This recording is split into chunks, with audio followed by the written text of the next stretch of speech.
بسم اللہ الرحمن الرحیم۔ حرب فجار یعنی پہلی شرکت جنگ۔ مقام عکاظ میں ہر سال بڑا بھاری میلہ لگتا تھا۔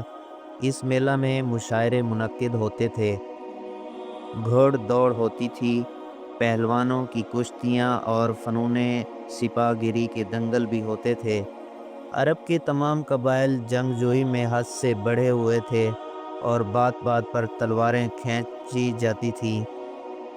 عکاظ کے میلہ میں کسی معمولی سی بات پر قبیلہ حوازن اور قریش کے درمیان چھیڑ چھاڑ شروع ہو گئی۔ اولاً تو دونوں قبیلوں کے سمجھدار لوگوں نے بات کو بڑھنے نہ دیا اور معاملہ رفع دفع ہو گیا، لیکن شرپسند لوگ بھی ہر قوم میں بکثرت ہوا کرتے ہیں۔ نتیجہ یہ ہوا کہ معاملہ درست ہونے کے بعد پھر بگڑا اور جدال و قتال کا بازار گرم ہوا۔ یہ لڑائی ماہ ذی القعدہ میں ہوئی، اسی لیے اس کا نام حرب فجار مشہور ہوا، کیونکہ اہل عرب کے عقیدے کے موافق ماہ ذی القعدہ میں لڑنا سخت گناہ ہے۔ اس مہینے میں جاری شدہ لڑائیاں بھی ملتوی ہو جاتی تھیں۔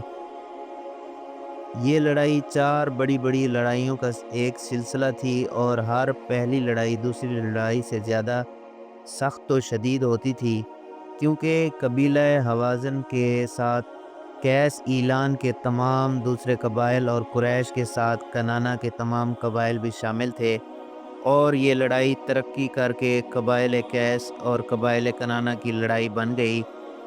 اس آخری چوتھی لڑائی میں بعض سرداروں نے خود اپنے پاؤں میں اس لیے بیڑیاں ڈلوائی تھیں کہ میدان جنگ سے کسی طرح بھی بھاگ نہ سکیں۔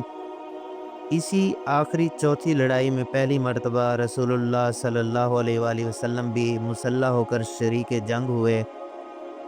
بنو کنانہ میں ہر قبیلے کا سردار جدا جدا تھا، چنانچہ بنو ہاشم کے سردار آپ صلی اللہ علیہ وآلہ وسلم کے چچا زبیر بن عبد المطلب تھے، اور ساری فوج یعنی تمام بنو کنانہ کا سپہ سالار اعظم حرب بن امیہ تھا۔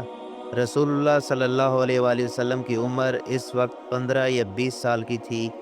آپ صلی اللہ علیہ وآلہ وسلم کے سپرد یہ خدمت تھی کہ آپ اپنے چچاؤں کو تیر اٹھا اٹھا کر دیا کریں گے۔ آپ صلی اللہ علیہ وآلہ وسلم کو خود کسی سے مقابلہ اور قتال کا موقع نہیں ملا۔